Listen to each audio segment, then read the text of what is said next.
Hey everybody, it's Jason Blaha here, and today I want to answer one of the questions that I get, and this has to do with sometimes setting aside dogma, looking at data, looking at what the best coaches in the world are doing, and understanding things as our knowledge base increases over the years.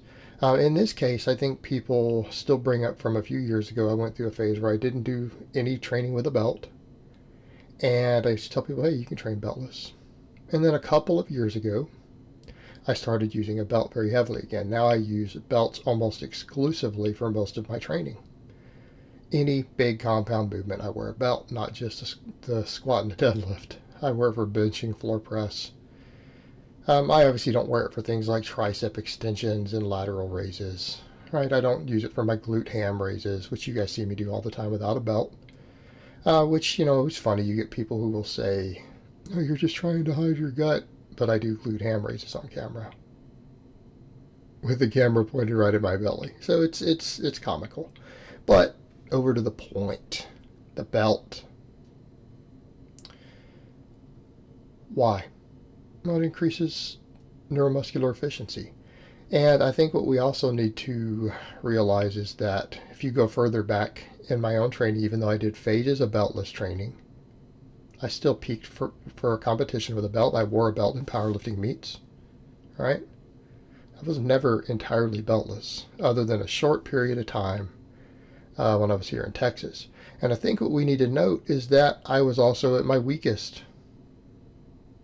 The weakest I've been since you guys have seen me on YouTube during that phase. I had a lot of factors and other things going on in my life. But I certainly wasn't at my best. I think we can all agree with that. I'm right now the strongest I've been since I've been on YouTube at age 43. So what was my logic back then? Well, it was that, look, we should use the least equipment necessary to reach our goals, save money, save issues, everything else, right? Pack your gym bag light. And we should be able to train in any environment. And I agree, we should be able to train in any environment. But at a certain point, some of these implements not only make us stronger, but they help with recovery. And I think that's a big difference for me. I still wear very, very little when I train. Right there, I've got about the most you see me have on. Heavy wrist straps and a belt. I'm a big believer in wrist straps if you have small wrists like I do.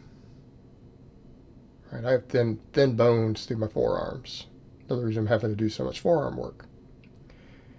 All right, that's a potential recovery issue.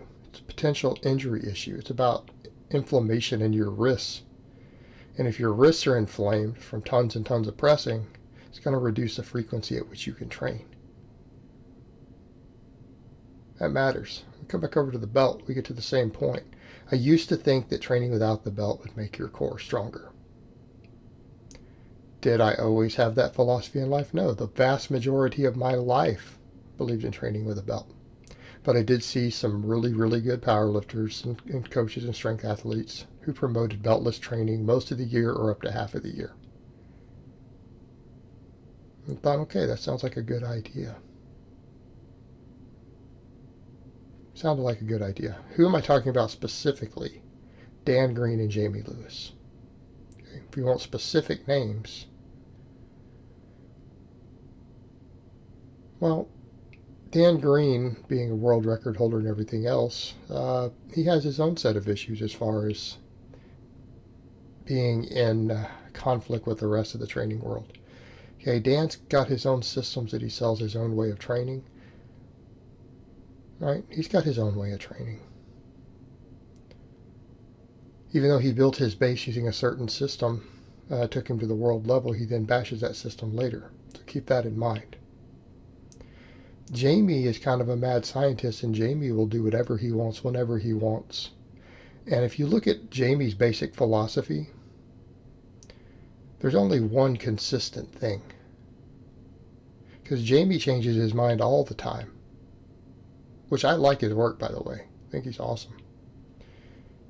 Jamie's philosophy could be summed up as, don't be a pussy. Be willing to try new things. Or don't be afraid to try new things. So even in the context of that, saying to never wear a belt, and Jamie broke Came in, jumped into powerlifting, his second meet, broke world records, his second meet ever. He comes from a different background. He wore a belt. So you look at all of the source material for that and say, okay, it's interesting. Maybe we should spend part of the year training without a belt. But then I realized, no, we really don't have to. If you're going to do minimalist training, maybe, which is what I was doing at the time. But when you're doing a wide variety of lower body exercises, your core gets extremely well developed. Doing extra ab work gets extremely well developed. Are we really worried about a core weakness at that point? Probably not. Number two, if you have a well-developed core, you can learn to use the belt better. Number three, the EMG data suggests that the abs contract stronger against the belt than without. Okay, that's a big one. But here's what it comes down to. It comes down to something more. When you wear a belt, you're stronger. And when I say stronger, I don't mean that it helps you lift more weight. There's a difference between helps you lift more weight, like a wrap or a sleeve, versus stronger. Now, wraps and sleeves, you need to practice them. If you compete in a form of competition that allows their use and you're serious about winning, you're going to wear them. Okay. And if you're going to do that, you should practice with them. And I would generally say non-competitors probably don't need to be using sleeves and wraps for their knees and stuff like that. If you compete, you do. Now, those you shouldn't necessarily train with full time because they put their own stress on your body. But the belt makes you stronger, not from an external source helping you lift the weight. Don't let anybody tell you knee sleeves don't add to your squat. I think that's what gets a lot of the people who are more experienced of what I'm squatting these days. I don't use sleeves. It's a big deal. Because I know coaches who freely admit their lifters get up to 40 pounds out of a set of really good tight sleeves. Okay, 40 pounds.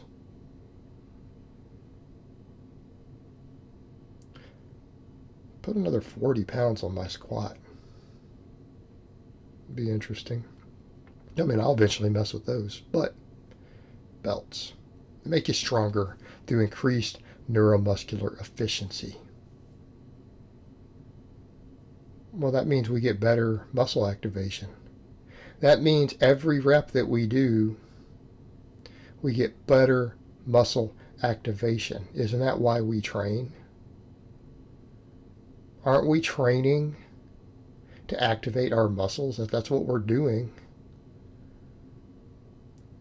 Belt increases neuromuscular efficiency. Number two, we could remove this for the bench and the floor press, but all the other exercises, how about Pendlay rows? How about the standing press? Okay. It increases intra-abdominal pressure. What's that mean? It means it doesn't compress our spine quite as much. Puts less stress on our spine. Well, what's one of the biggest factors in recovery? Axial loading. Axial loading impacts overall recovery. If you want to train with as much training volume as possible, it may not matter for you, that matters for me, but if you want to train with as much training volume as possible with the best recovery, finding a way to reduce axial loading is a big deal. It's a big deal. In fact, I think spine restoration is a big enough deal. I just actually ordered a reverse hyper. So we have a recovery component. So by using a belt, we get better muscle activation if we brace against the belt. Well, that's a big plus across the board. And then over half the exercises we use it for, we get slightly better recovery. What are we doing here? Stimulus to fatigue ratios. The belt improves them. Makes sense to wear the belt. And if you're worried about, well, your core, Well, why aren't you doing some exercises that you can't wear a belt on that still train your core? Why aren't you doing glute bridges and hip thrusts and stuff like that? And if you're doing all that and you're doing tons of these other standing exercises, your core is going to be strong. Plus, you need to be training it directly anyways. Not rely on beltless squats to build your core. Alright guys, well that's really all I have to say on that today. I hope it's been informative, and I will talk to you guys next time.